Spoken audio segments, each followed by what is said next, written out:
because I'm like, I don't know if you listen to Daily. Yeah. Do you? Yeah.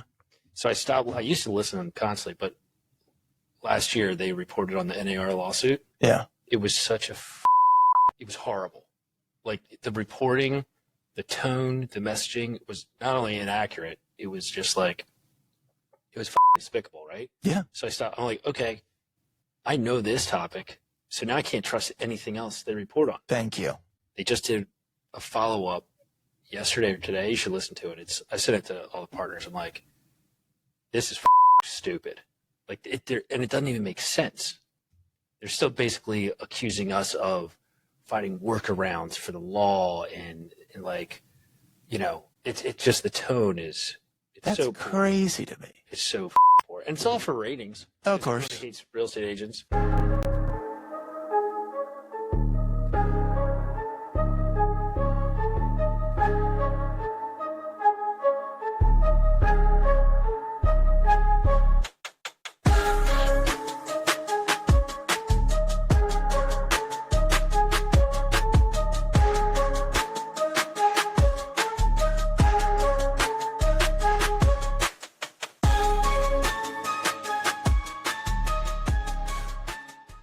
In today's episode, we're diving into how Travis Gray built a real estate business rooted in trust, strategy, and storytelling, and how he scaled that from local transactions to global reach, all while staying true to his Annapolis roots. So, Travis, welcome, man. Thanks for having me. Absolutely, dude. It's a running theme on the pod. I like origin stories. All right, so I want to learn a little bit more about yours. Where'd you grow up? So I grew up in Severna Park. Okay. Maryland. You want to just kind of keep rolling, brother. Okay. Yeah, so I grew up in Severna Park. Back in the 70s, 80s, my father grew up in a real estate family. He was this is before the big nationals. Okay.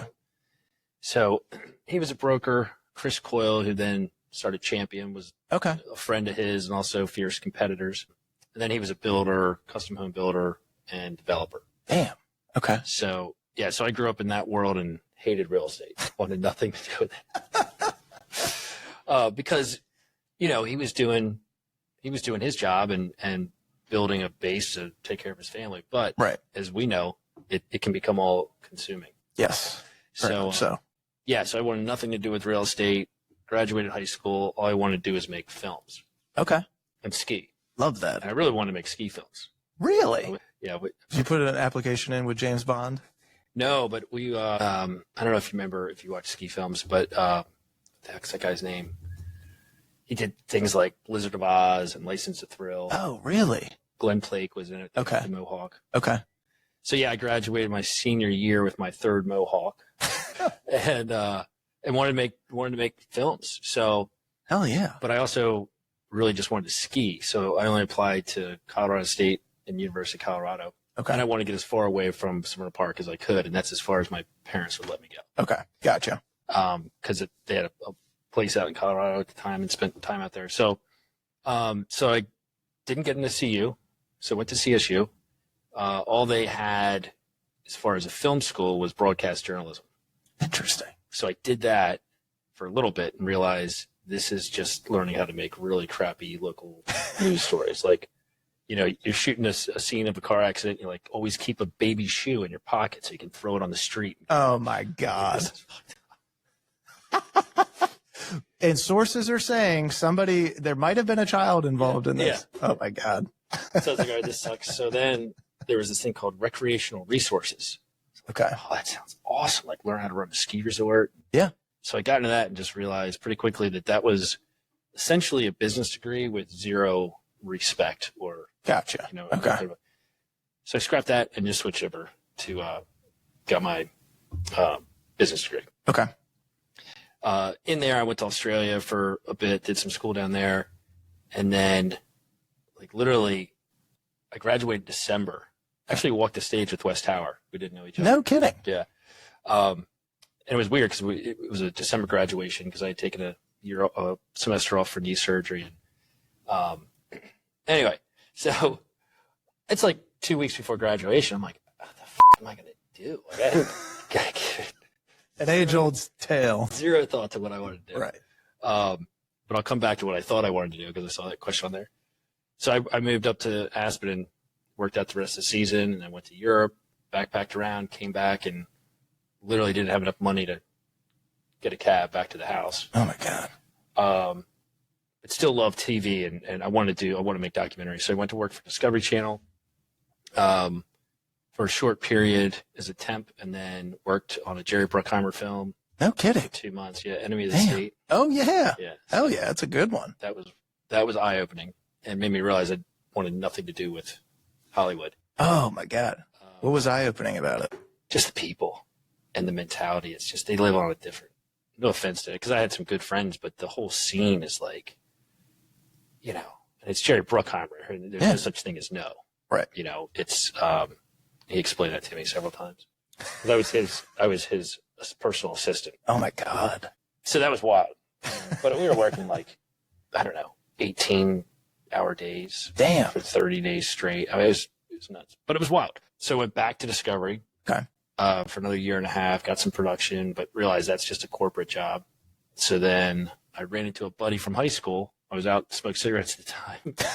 I'm out smoking a cigarette. I ran into this guy who I went to high school with. I'm like, what are you guys doing now? He's like, oh, we have this little production company. And he's like, in fact, I'm going to send you the script we just wrote for a feature film.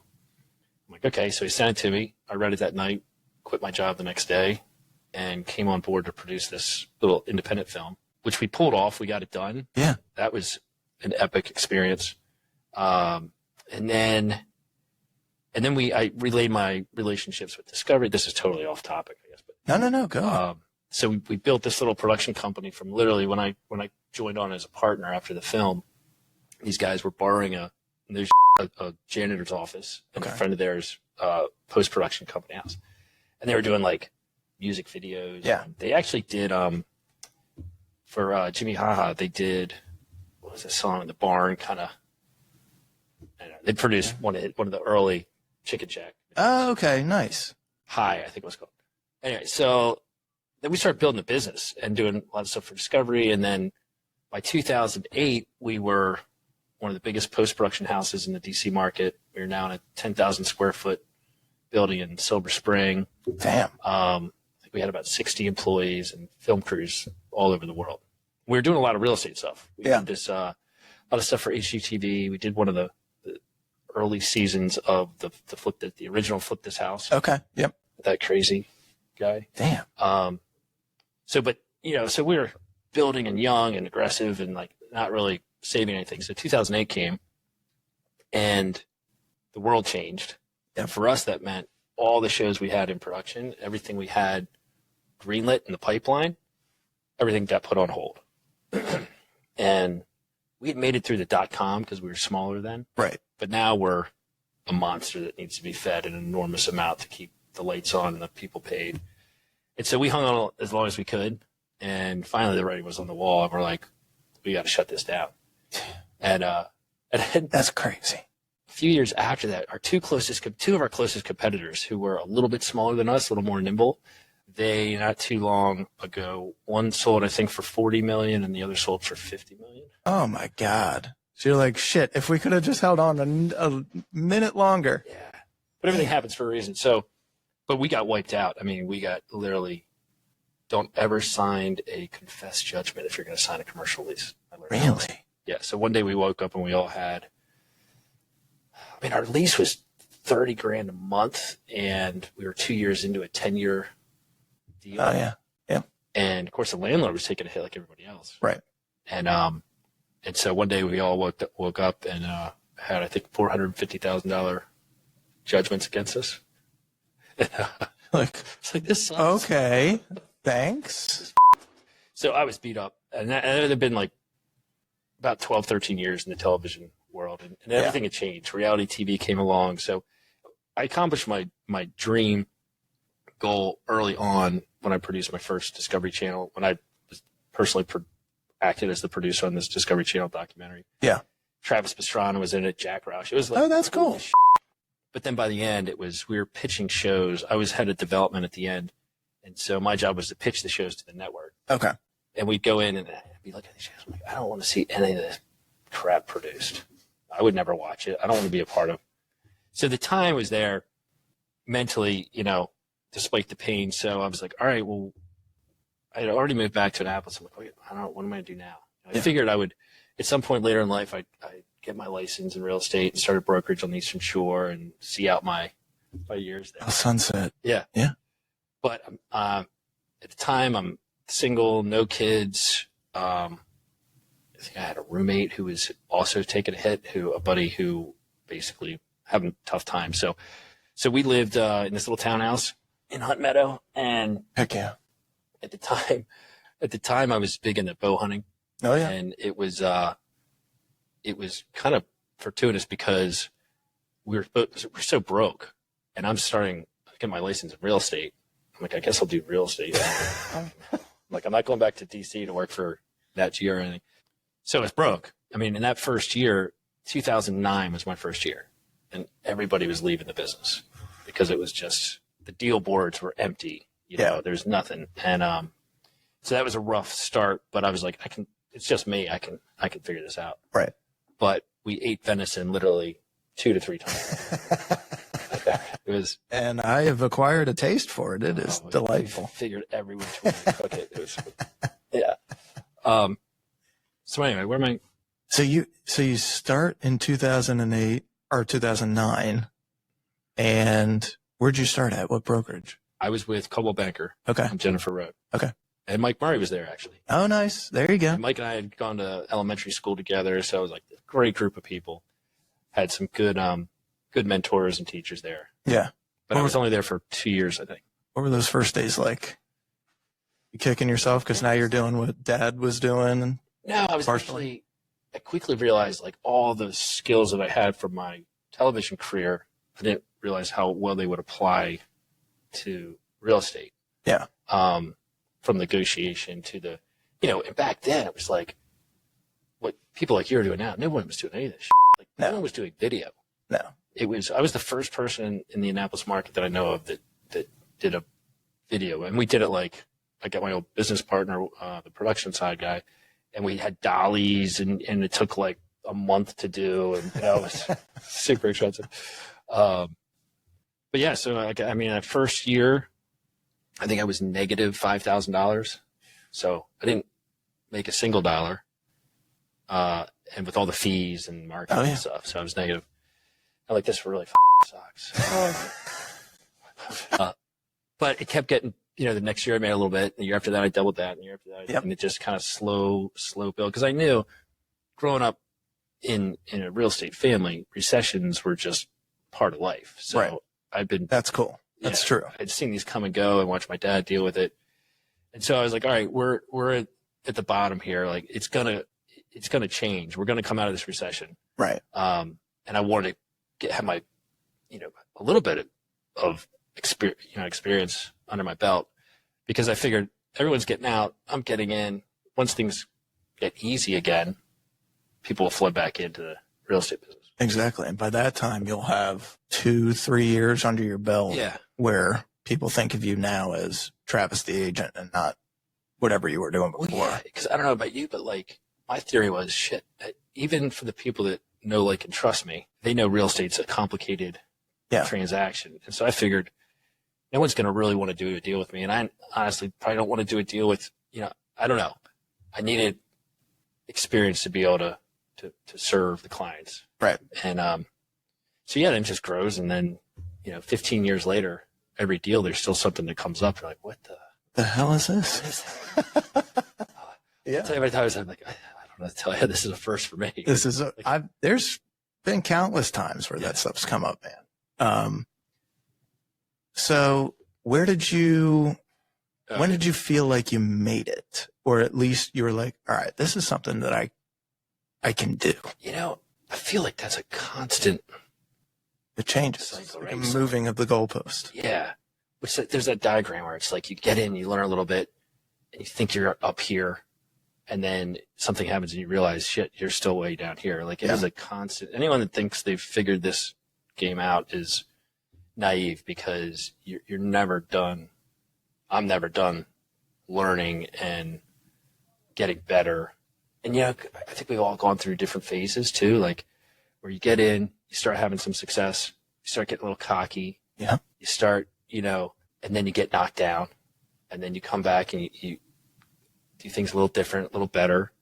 And then some, so it's just like I look at it as a constant climb of trying to do better, be better, and work with better people. Like skiing uphill.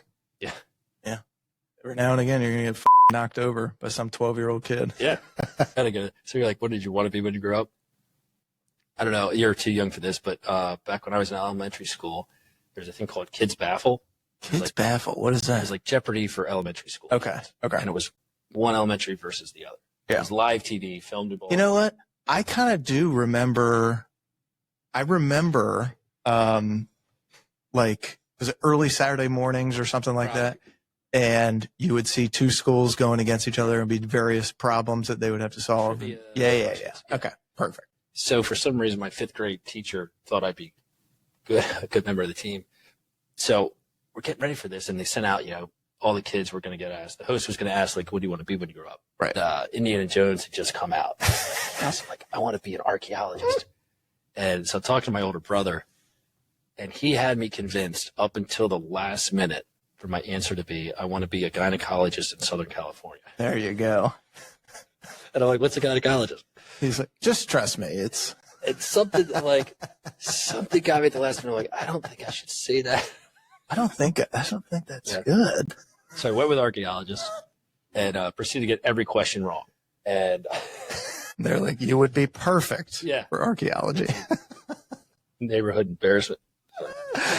That's pretty good. Yeah. Where'd you end up going to high school? Was it Severn? Oh, Severna Park. Severna Park. Okay. I went to Severn in 7th grade. Right. For 1 year.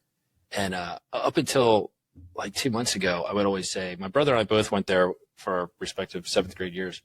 And I always say, he was told to never come back, but I was not invited to come back or something like that. And my buddy who went there, who at the time, he's like, dude, that just means they kicked you out in the summer. That's it. That's all that means. I was much more comfortable in public school. Well, it's got its advantages, man. It really does, especially at Severna Park too. I mean, it's a damn good school. When did you've been growing the business for a while, obviously, but when did you decide, waterfront is going to be one of my wheelhouses? Yeah. So back at the time, I remember there was early on, they brought in a coach. She was talking about, working with different people, and she met with some agents, and they put out their brochure, and it was like, we do foreclosures, we do luxury, we do, and she's like, this is shit. She's like, pick what you're passionate about, and go with that, and other business will come, but this shotgun approach. So I was like, well, I grew up in the Severn River. I know, that was what I was passionate about. So I sort of focused in on that, and that kind of went along with my cocky phase when I started getting some success in there. And I was putting way too much emphasis on myself. Yeah. And instead of my clients. When I found myself looking at the real producer's book, like, where did I fall? I'm like, somewhere I'm like, what am I doing? This is not what it's about. Yeah. Been there. And it all changed for me, having kids later in life. And as you know, it changes everything. It changes priorities, perspectives. And so I had a big shift, and the big shift for me was, deciding who I wanted to spend my time with. Right. And so, my mantra that it just sort of came up and I continue today is my goal is to do the right thing and work with good people.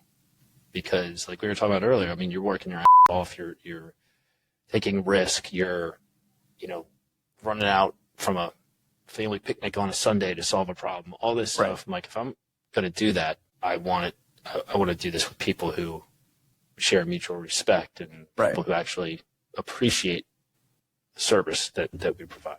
Yeah. I get that, man.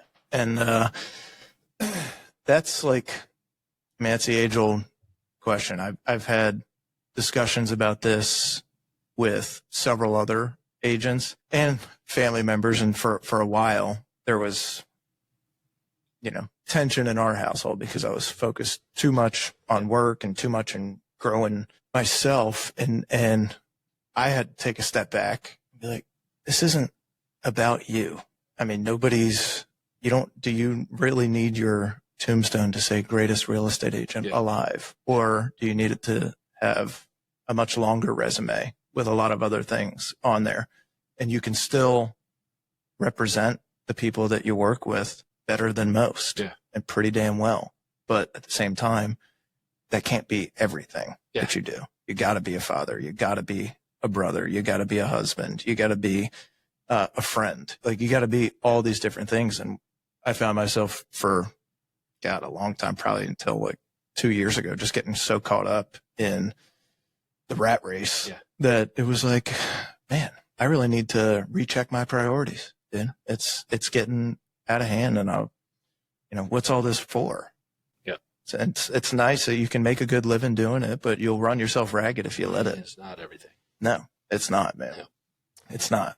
Have you written your own obituary yet? No, not yet. I just did the other day. Did you? It's pretty wild. I recommend it. Well, it really, I'm scared to. Well, it really kind of helps focus in on everything you just said, like the things that kind of puts in focus, like who we want to be today. Yeah.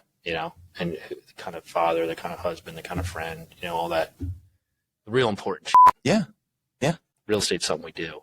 Real estate is something we do. And sometimes it's hard to separate that because it feels so consuming when you're in it. Yeah. And doing it, and you're trying to be the best for everybody. It's, my wife and I get in fights over the phone stuff all the time. She's like, could you just put the phone down? It's dinner. It's family time. Yes, I can. However, you're forgetting I have 50 other people in addition to you guys that need something from me. And all the time. And I don't want to live by the phone, but I kind of have to if we want to keep living here and doing cool stuff. Yeah. So, but it's, she's right. I mean, I do need to step away from it sometimes, and it's hard. It takes patience and time to get used to that. It's not easy, man. Nope. What do you think about the state of the market right now? Everyone's asking, I don't know. I mean, it's hard to read. It's really hard to read. I mean, my short answer is it's wonky. Yeah. But I feel like I've been saying that for 5 years now. Yeah, exactly. And I think, the real estate market's always, or the market, the real estate market, everything's always shifting one way or the other. It's trying to figure out how to deal with it, how to best make the most out of whatever market there is. So the shifting, that we constantly have to do. What do you think are the biggest factors with buyers and sellers right now? Is it at least with your clients? Is it mortgage rates? Is it economic uncertainty? Is there just not enough good houses out there for people to buy? Well, I don't know. I've been really lucky. I mean, I've dealt with a lot of cash buyers. Yeah. And a lot of people with means that are looking mostly for lifestyle changes. Yeah. I mean, I've referred, I think, 3 people to Florida just this year. And then somebody to Cape Town, somebody to Napa. I mean, it's like, I think we're going to see a lot more of that in Maryland. Yeah. But no, I think the problem with our market now is families like mine. We got in before COVID, great interest rate in a smaller house. We're definitely at the phase where, it'd be nice to move up. Add another room, with a lock. Right. Get away from that. An office. My office it would be nice. I had an office for about 2 days, and then it became the toy room. Yeah. Well, as it does. Now I got a shed. I look forward to popping by and just seeing you working in the shed. Yeah. So when I'm not at the office, I could lock the shed behind me. But we're not selling. I mean, we're at an interest rate that, I did the math on the step-up house that we would do in our neighborhood, and it would have tripled my mortgage. Yeah. So I'm like, we're perfectly fine where we are. Right. Love it. But I think there's a lot of people like that would be. So I don't know about you, but I've been it's the sellers I've been dealing with. It's either death, divorce, diamonds, people getting married, and then forced downsizing. Yeah. I think I have 2 right now where I'm dealing with the children. They're putting the parent in a home and have to move the house. Yeah. You know, that's it. I mean, if you don't have a lifestyle need, then you're just not moving. No. I'd hate to be a buyer in this market. It's the worst.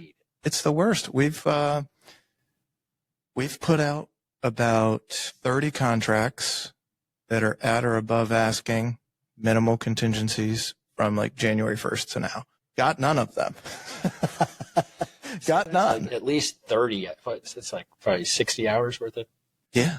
It's awful. And so then I'm like looking at my wife. I'm like, maybe I need to invest in like a rope and a chair because this is outlandish. What the else do I have to do to get a contract around here? But it's that kind of market right now for most buyers, especially in areas people want to be in. Yeah.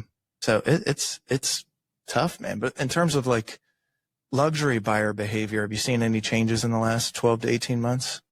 It seems like the high end is softened, but then you have like, hear about the war door deal. Yeah. Like out of the blue for a record sale that wasn't even on the market. Yeah. So I think that deal is an anomaly. I don't think that's any sort of sign of a new norm of home values. Maybe eventually, but yeah, I'd say in general, it seems like it's softened. You're seeing properties sit a lot longer. Yeah. Than they ever have. I think so. And we had a damn good run for 4 years there where if you had 4 walls and a view, it was just going to get whatever you were asking on it. And I think more people are being selective now because of some of the factors that we talked about, unless they're cash buyers that are like, we can afford to do this and have a weekend place or have a place that we can eventually retire to or whatever. We had talked offline a little bit about this NAR settlement and commission lawsuit and how that's impacting the industry and agent-client relationship. What's your take on it? I mean, my experience is 99% of the deals are happening just the way they exactly. I think the media, like I was saying, with this certain podcast, national, I think it's like one of the number 1 podcasts in the world.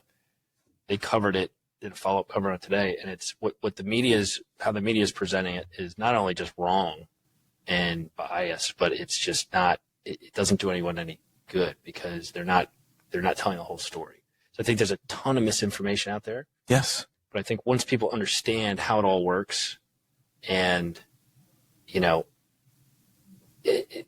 once a seller understands, in my experience, they're like, oh yeah, absolutely. That makes total sense. Yeah. Let's do it that way.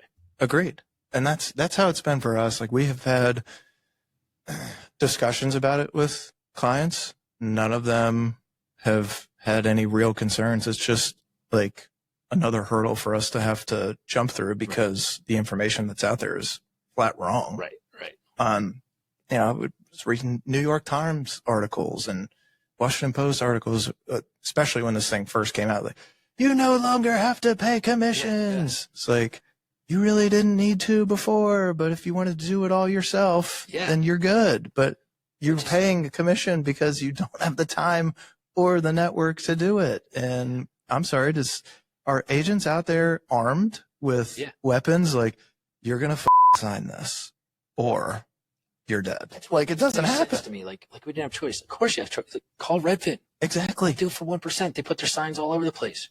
You can pick whoever you want. You can do it yourself. Like it makes no sense. It's like if the only store in your town is Walmart, but you're like, I just can't go to Walmart.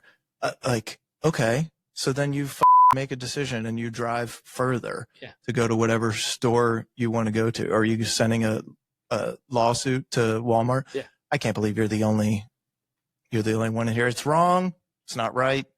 We're going to take action against you. And then the judge being like, you know what? That is right. Like, let's go ahead and let's make Walmart pay a fine for what? For being there? What are you doing? The attorneys made a shit ton of money. Yeah, they did. And they're trying to get more. But I think it's really a disservice to the consumer out there. I think it's creating confusion. But like I say, once people understand how it works, then it's kind of a non-issue. Exactly. Like I haven't run into any issues with it. I just get lambasted with these shitty takes from podcasts or whatever else on it. Speaking of podcasts and other ways, what do you find is like the best way for you to stay informed on changes in real estate and technology and policy and stuff that goes on? I mean, first of all, don't listen to national news ever, because it doesn't apply to here. I mean, we're in such a focused niche market that varies by neighborhood. Yeah. Eastport's completely different than on Apple's Coast. Exactly. So I try and stay focused on my little sliver of the world and tune out the noise. Yeah. So, as far as policy, I do my best to I feel like it's changing every day. I have some good friends who are sitting down, state circle, like in the hearings and these things. So I talk to them all the time about, what's coming up, what's coming down. But at the end of the day, like, I don't spend a lot of time worrying about it, because if it's something I can't control, all I can control is how I'm gonna deal with the new rules or the changes or developments. But yeah, I get you, man. What about you? I do a lot of reading. I try to study the market regionally, and then what is, what's hyper local, and try to, like, every single day I'm looking at what's listed, what's contracted, what's expired, what has, what's being held open this weekend, what is, like every day something, what's a broker, which broker opens are out there this week. There's all kinds of stuff. Just because I want to keep a pulse on it. With the influx of this pocket listing behavior, it's pretty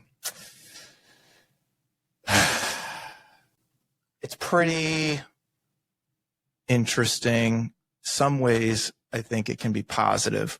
In other ways, I am not a fan of it, because I do like knowing everything, and I don't want to have to rely on, keeping tabs on every single broker and agent that's out there to see what do they have in the pipeline. I realize that's part of the job, but at the same time, makes it significantly easier when it's data fed to the agent network. Well, how do you feel about the whole Zillow thing? Because that really, you guys are the target.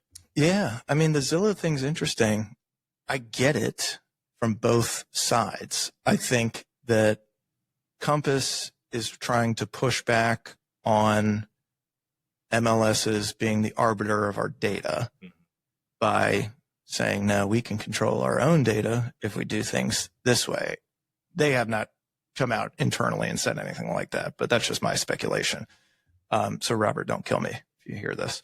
But I think that, I think Zillow gets virtually all of their revenue through ads to agents. So if they have less inventory on their platform, that means less leads to give out to their agents, which means they could have less revenue coming in because people will drop off. So I understand them pushing back and be like, you know what?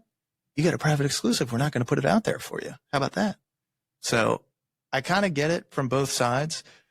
We're being told just operate as usual. Yeah. I mean, until things come to fruition, we have no idea what's going to happen. Yeah. So operate as you can and do the best you can for your client. And that's your job. If you don't want to put it in private exclusive, don't do that. Yeah. If you do it. And what's best for the client?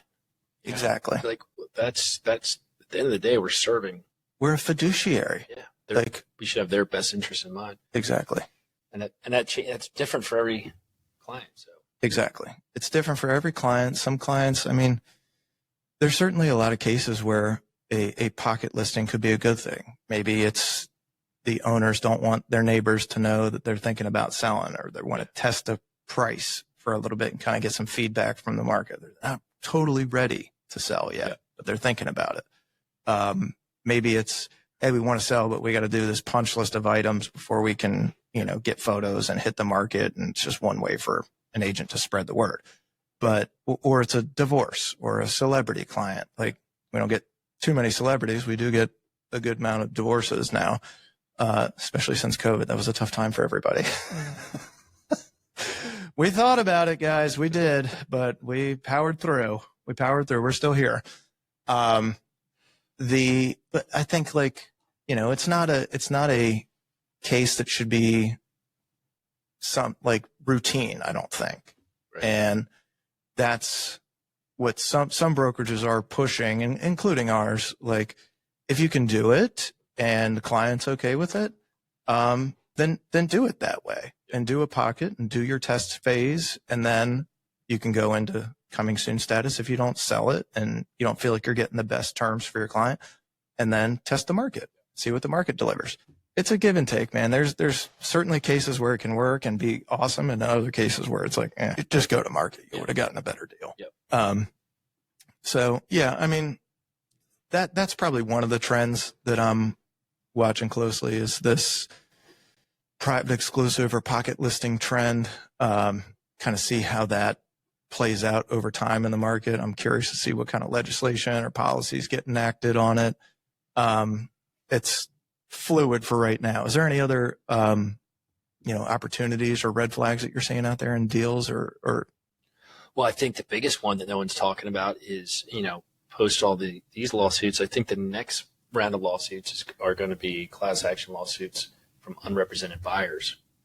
So I'll never do it, but I see agents doing both sides of the deal, quote unquote. Yeah. And representing the seller, but have a buyer that's not represented.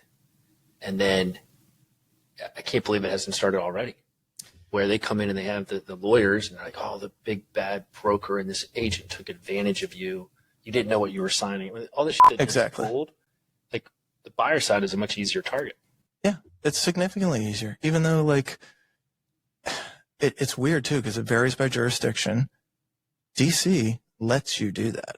Everybody signs a form that says, okay, this one agent is going to represent both sides. And we realize that there is some conflict in there. Yeah. But as long as all parties are on board with the deal, it's fine. But if you've ever been involved in a frivolous lawsuit, it doesn't matter. It doesn't matter if the other side is completely full of shit. It'll still put you through hell in a lawsuit. Yeah. And that's why I have a rule. I mean, I've done it twice in my career, and wish I hadn't. But I will, hands down, I tell everyone in our group, I'm like, just don't. It's not worth the money. You're going to make a little extra money now. It's not worth the potential liability. Yeah. And there's too much chance too much risk to slip up and not serve your client right the best way you could. Yeah. Well, I don't think it's possible to represent two sides equally as one person. You can't possibly do that. Now, in Maryland, if you are the listing agent, you can exclusively represent the seller. And then there's options. Like, you can, if somebody's unrepresented, you can have them sign a form saying, hey, I'm unrepresented. I understand what comes with that. They don't understand anything. And then you could also absolve yourself from the listing and just represent the buyer. But why the frick would a seller do that? Yeah. Because they're like, well, you already know everything about our situation. So they came unrepresented. So the seller at that time was represented. These people who are now the current owners come unrepresented. They waive inspections in lieu of the previous owner's inspections from years earlier. Okay.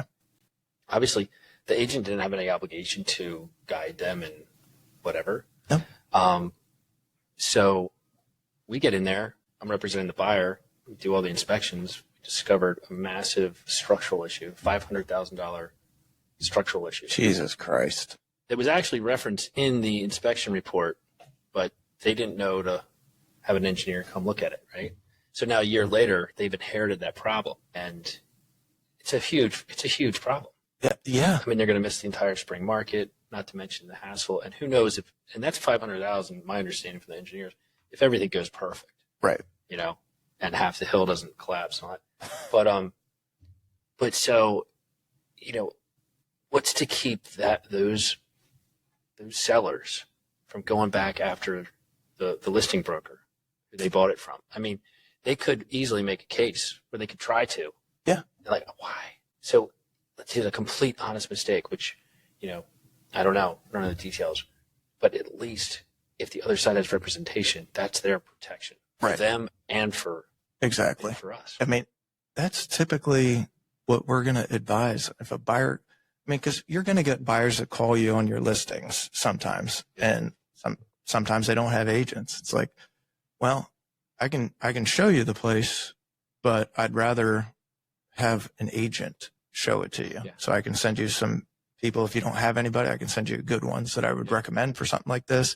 That's the best way to do it, because you're kind of asking for trouble. Not to mention, you have two professionals escorting a deal through the process who know what they're doing. Right.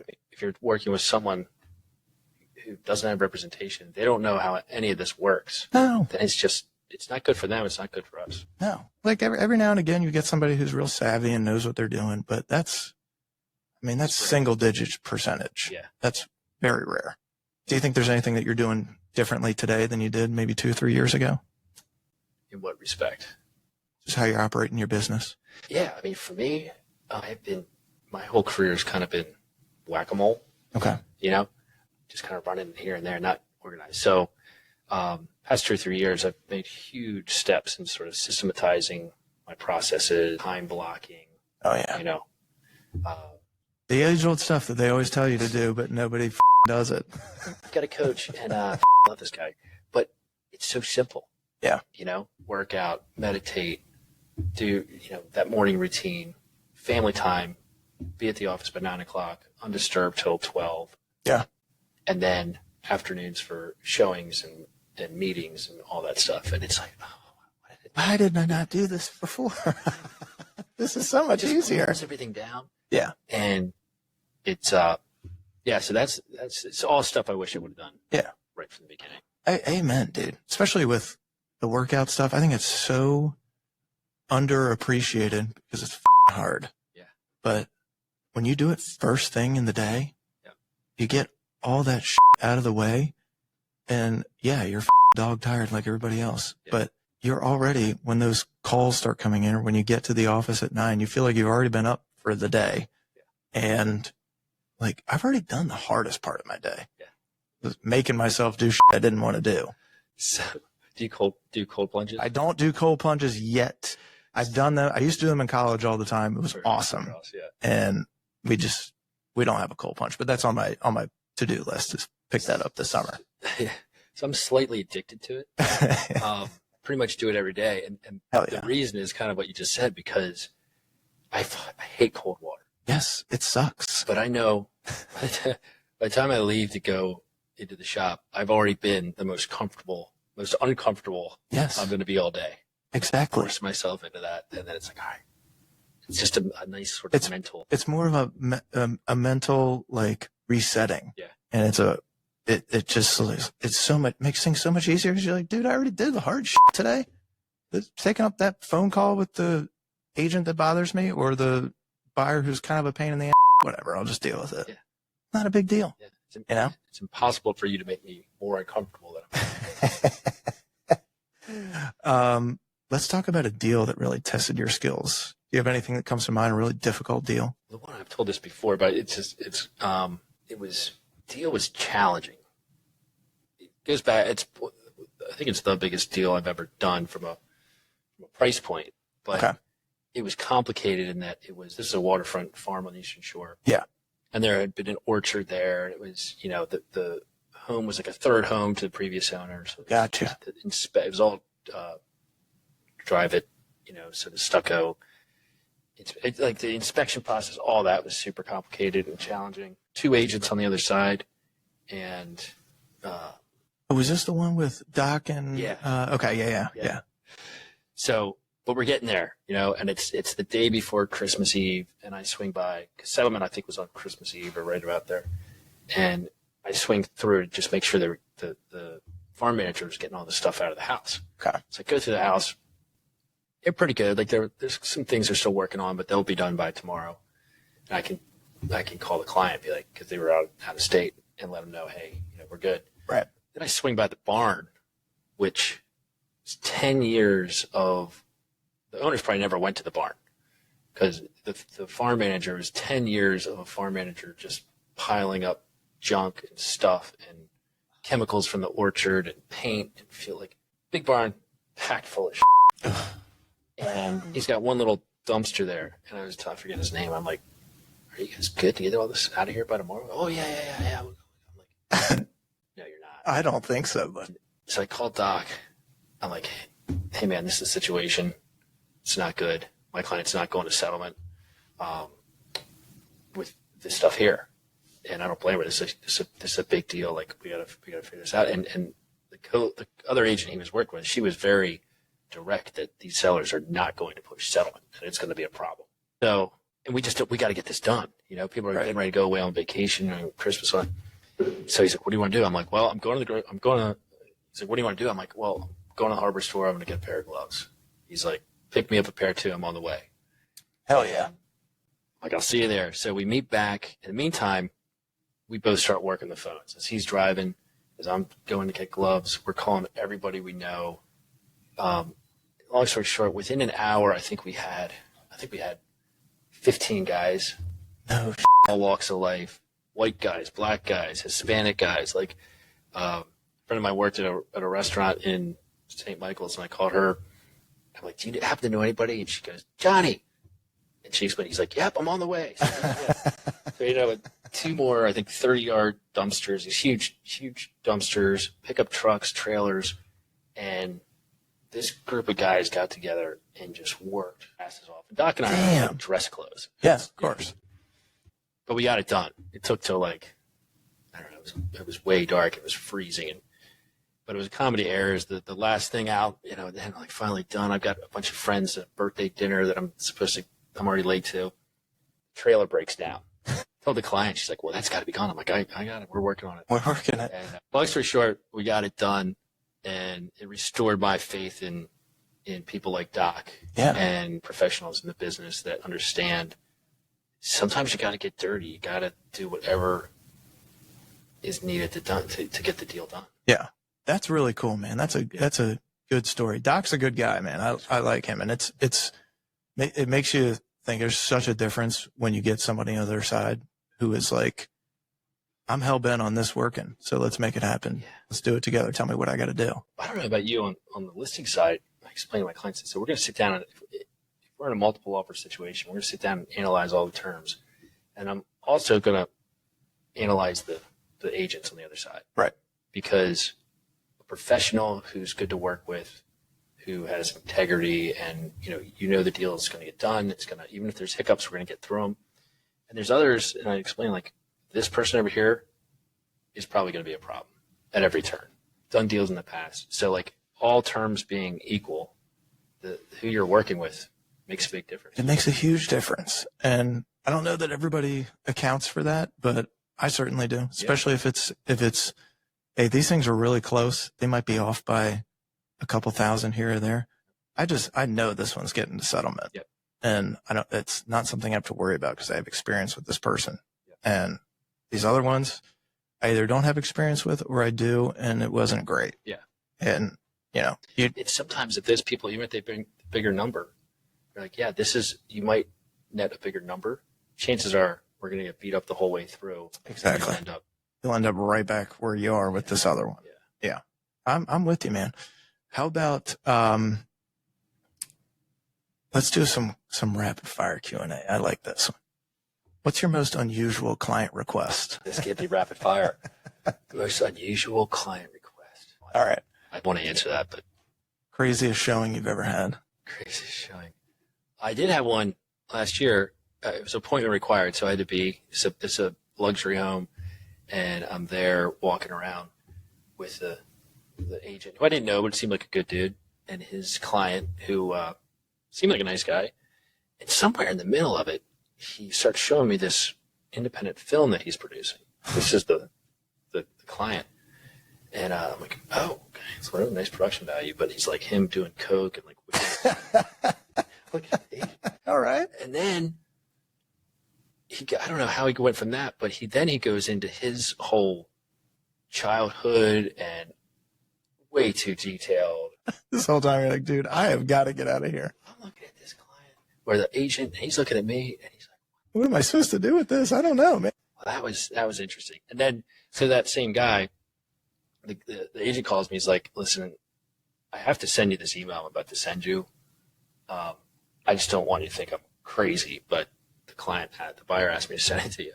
And it was something like his proof of funds were linked back to, I looked up the address of the company. It was like a loan from this company, which was run out of a townhouse somewhere in a suburb of DC. And he would pay full price, but 10 days after ratification, the sellers would put $1 million into bonds, or it was just like What? crazy What? scam. I said it to a few people, like, here's the fact pattern. You're like, just That's a no. confirm with me that I'm, because I don't want to like jump the gun. But Yeah. Like, am I missing something here? Yeah. Am I missing something? I don't think so. This is crazy. We're not doing that. and then I went into the judiciary case search, and this guy had 3 pages of lawsuits. Oh, for God's sakes. Lenders. I mean, it was. I'm like, this is not. That's going to be a no for me, dog. Oh, my God. Guilty pleasure. Do you have a guilty pleasure? Some people it's cigars. Some people it's cheese. It used to be cigars. Oh, I love a good cigar. So did I. But my wife, it was Mother's Day, almost a year ago. Okay. Mother's Day. She came down. She just got certified to be a hypnotherapist. Oh, shut up. Yeah. She came down. Okay. She's like, listen, I totally forgot. I've got my first tobacco cessation client tomorrow. I need to practice on you. And I was like, all right, but just so we're on the same page, like, I'm not. I actually don't. We've covered this before. She's like, just shut up. I'm like, all right. So I played along, and I gave it an honest. I'd never done that kind of thing before. No, me neither. So I was just like open-minded, went through it, and not. Never picked up a cigar since. What? Yeah. Damn. Well, Which was actually great, because that led to, that sort of domino effect led to like working out more, eating Right. better, like all Yeah. this stuff. So, yeah. That's cool. all the That's cool. things. Who knew, man? Yeah. All right.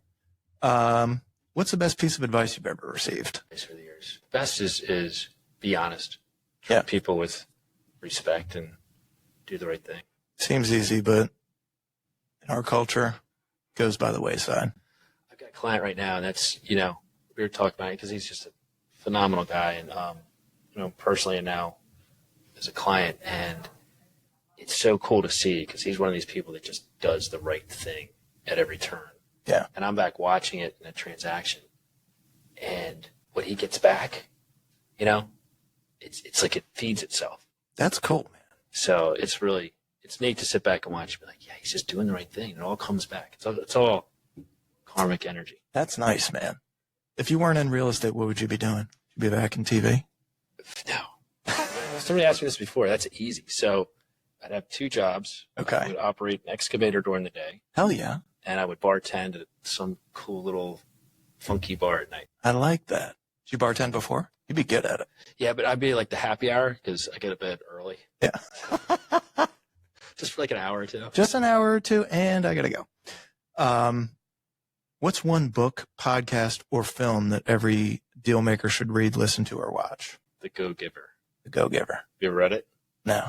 It's a parable. It's Oh, wait, you know what? Maybe I have done it. Maybe I think Christy Neidhart might have given it to me like a couple years ago. Yeah. Go ahead. I'd read it. It's a short, easy read, and it's just our former CEO at Engel Völkers. I was up at corporate in New York at this sort of training thing, and this guy's one of the most phenomenal leaders I've ever seen in terms of his integrity and humbleness and everything. And he came in and was talking to the group, and he pulled it out. Yeah. And it was already one of my favorite books. And he pulled it out. He's like, if you haven't read this, read. He's like, this is my favorite book. But it's all about that. It's about connecting and doing the right thing. Yeah. That's cool, man. Most unusual client request. There's so many you forget about. I know, I'll get man. the card back. Oh, Shit. Forgot this one. most unusual client request. Well, it wasn't a client. years ago, I had this big, this is back when the big, the high-end stuff took, months and months and months. I get a call from this would-be buyer, but he wanted to rent the place. He's asking all these, I'm asking the questions, and his answers, I'm trying to nail this guy down. Like, what do you, like, type of kid, like, it's a big house, like, big luxury, and I can't confirm it, but I'm pretty sure it was pretty obvious to me he was looking for a place to rent to shoot porn films. Yes. And if that had happened, oh, my clients would have lost They would have lost their mind. Oh my God. I had, I gotta say, maybe the only, I don't even know if it was a ludicrous, actually, maybe not the craziest request, but it was kind of wild. I had an agent from New York call me once. This is probably 4 years ago. And they're like, I have a client of ours, very well known. He'd like to rent your house for Thanksgiving week. I was like, okay. Well, it's on the market for sale. We have a couple of showings, but, can you send me specific terms? He said, well, find out if your owner would be interested in it. I was like, well, he's going to want to know who it is. And he's like, well, I can't really tell you that. I was like, well, okay. Can you give me some hints? Plays in the NBA. I was like, all right. Does he play in New York? Yes. Okay. Is he an all-star? Yes. Like, all right. Well, there's only one guy who's an all-star at that time. Does he play for the Knicks? He does. And I was like, all right, Carmelo. You said it, not me. I said, okay, cool, man. Well, I'll talk to the owner and see. And the owner was like, damn, I could have Carmelo in my house? I said, yeah, but he's going to bring his whole family, and I have no idea if it's going to be good or bad. And, it is what it is, but you'd be off the market for a week. He's like, see how much you'd be willing to pay, and then ask for twice. I was like, okay, Jesus.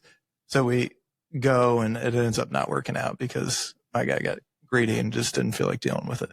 But I was like, that was kind of cool and unusual. That might be my best one for right now. But I was like, oh, almost had a house that Carmelo stayed at. Have you had Joe Bray on here? No, not yet. You should have Joe on and ask him about his favorite. He had a rental, a very, very, very, very, very prominent politician's kid. Okay. Let him tell you. I'm imagining full of debauchery.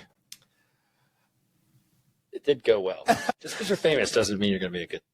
No, it does not. Oftentimes it's the opposite. Yeah. All right, man. That's a wrap. What was that first one? Did I say let's come back to it? Oh, it was the craziest request. Most unusual request. Hit me in the car. You're going to hit me. It's going to hit you in the car, bro. Send you a text. You can. Where can the audience connect with you? Socials or online?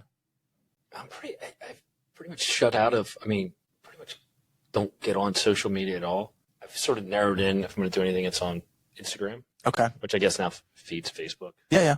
Yep. You will not find me on TikTok. But yeah, I think it's at Travis Gray. All right. I don't even know. Ooh, I got at travisgray.ev Annapolis. There you go. And on the AnnapolisWaterfrontGuide.com. I think that still feeds it. Okay. Perfect. All right, guys, if you love this episode, hit subscribe, leave a review, and share it with someone trying to build a business with intention and edge. And if you're looking to buy or sell in Maryland's waterfront market, Travis Gray is your guy. All right.